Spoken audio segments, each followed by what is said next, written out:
안녕하세요, 여러분. 자, 오늘 우리가 같이 살펴볼 내용 정말 흥미롭습니다. 혹시 신앙생활 하시면서 이런 생각 한 번쯤 해보지 않으셨나요? 내 신앙은 일요일 아침 저 조용한 교회 건물 안에서만 끝나는 걸까? 아니면 이 복잡하고 시끄러운 세상 한가운데서도 뭔가 의미가 있는 걸까?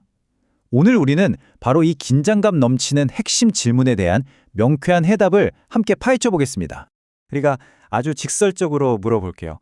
기독교인은 이 세속적인 세상에서 도망쳐야 할까요? 이 세상은 우리가 무조건 피하고 숨어야 할 악당의 소굴로 볼 것인지, 아니면 땀 흘려 가꾸고 일구어야 할 밭으로 볼 것인지, 이 평평한 시각의 차이가 오늘 우리가 다룰 가장 중요한 포인트입니다. 이 질문에 대한 답을 찾기 위해서 오늘 딱 6가지만 빠르게 짚어보겠습니다. 사역의 현장부터 시작해서 영역 주권, 일반 은총, 직업 소명, 문화적 변혁, 그리고 마지막으로 모든 곳에 미치는 주권까지. 바로 시작해볼까요? 첫 번째 내용입니다. 사역의 현장, 즉 교회 담장을 넘어서는 이야기부터 해보죠. 여기서 아주 중요한 전제가 하나 등장합니다. 하나님의 주권이 굳게 닫힌 교회 문 안에만 갇혀 있을 리가 없다는 거죠. 세상은 우리가 탈출해야 할 곳이 아니라 진짜 사역이 벌어지는 치열한 현장이라는 겁니다. 과거 청교도들도 세상을 그저 더럽고 피해야 할 것으로 보지 않았어요.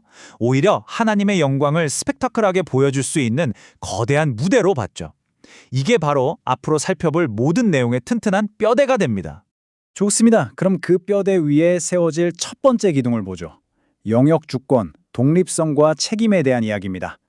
영역 주권, 말이 조금 어렵게 들릴 수도 있는데요. 쉽게 말해서 우리가 사는 사회의 모든 영역이 하나님께 직접 받은 고유한 권위와 책임이 있다는 뜻입니다. 그러니까 교회만 거룩한 게 아니라 정치, 경제, 교육, 심지어 예술까지 이 사회를 굴러가게 하는 모든 분야가 전부 다 하나님의 직접적인 통치 아래 있다는 거죠. 구체적으로 어떻게 돌아가는지 볼까요? 국가, 교회, 가정은 각각 자기만의 뚜렷한 책임이 있습니다. 국가는 사회의 정의를 실현하고, 교회는 진리를 사람들에게 알리고, 가정은 따뜻한 사랑으로 아이들을 키워내죠. 여기서 진짜 재미있는 포인트는요, 이 각 영역이 완벽하게 자율성을 가진다는 겁니다. 어느 한쪽이 다른 쪽의 권한을 침범하거나 간섭하면 안 된다는 거예요. 각각 독립적으로 하나님께 책임을 지는 구조, 마치 정교하게 맞물려 돌아가는 톱니바퀴 같지 않나요? 자, 다음으로 넘어가서 세 번째, 일반 은총입니다. 사회를 보존하는 힘에 대해 살펴볼게요. 아마 이런 궁금증이 드시는 분들 계실 거예요. 아니, 그럼 신앙이 전혀 없는 세상 사람들도 착한 일을 하고 질서를 지키는데 그건 어떻게 설명할 건가요? 그 해답이 바로 이 일반 은총입니다. 하나님이 특별히 믿는 사람에게만 주시는 게 아니라 이 세상 사회가 유지되도록 인류 전체에게 골고루 뿌려주신 보편적인 은혜라는 거죠. 신자가 아니어도 도덕적인 양심을 지키고 엄청난 과학을 발전시키고 멋진 예술작품을 만들 수 있는 게 다 이 은혜 덕분이라는 겁니다. 놀랍지 않나요? 이건 우리가 세상 문화를 어떻게 대해야 하는지 아주 명확하게 알려줍니다. 세상의 학문이나 대중문화를 그냥 세속적이고 악해 하면서 무조건 밀어내고 고립될 필요가 전혀 없다는 거예요.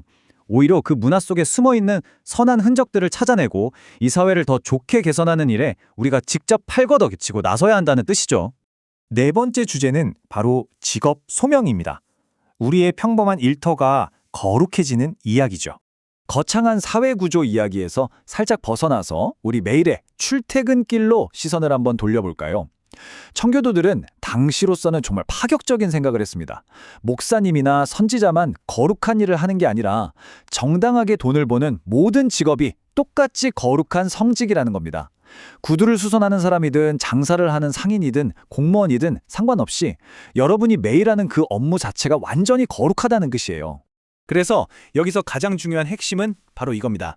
정직한 노동과 공정한 거래는 사회적 예배의 핵심이다. 우리가 직장에서 땀 흘려 일하고 경제활동을 하는 게 단순히 먹고 살려고 하는 수단이 아니라는 거죠. 내가 맡은 자리에서 가장 정직하게 그리고 최고의 결과물을 내기 위해 일하는 것, 그게 바로 최고의 신앙이자 우리의 삶으로 드리는 진짜 예배라는 겁니다.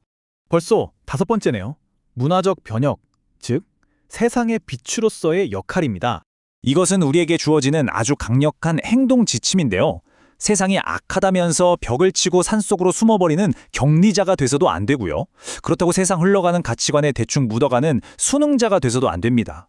우리는 부패한 구조 속에 쑥 들어가서 그걸 뒤집고 변화시키는 아주 적극적인 변혁자가 되어야만 합니다. 이걸 설명하는데 소금과 빛만큼 찰떡인 비유가 없죠. 소금을 보세요. 고기 썩지 말라고 겉에만 뿌려두지 않잖아요. 부패하기 쉬운 사회 구조 속에 직접 녹아 들어가서 그 썩어짐을 막아냅니다. 빛은 어두운 곳에 들어가서 무엇이 진리이고 정의인지 그 길을 훤히 비춰주죠. 가난하고 억눌린 사람들을 위해 사회적 정의를 세우고 잘못된 제도를 도덕적 진리에 맞게 고치려고 끊임없이 목소리를 내는 것. 이게 바로 우리가 진짜로 실천해야 할 변혁인 겁니다. 자, 이제 지금까지 살펴본 내용들을 하나의 멋진 결론으로 묶어볼 시간입니다. 마지막 6번째, 모든 곳에 미치는 주권입니다. 가정은 작은 교회고 사회는 큰 예배당이다. 와, 이 단순하지만 명쾌한 표현이 우리의 뻔한 일상을 완전히 다른 차원으로 끌어올려줍니다. 퇴근하고 돌아와 밥을 먹고 쉬는 우리 집이 곧 교회고요.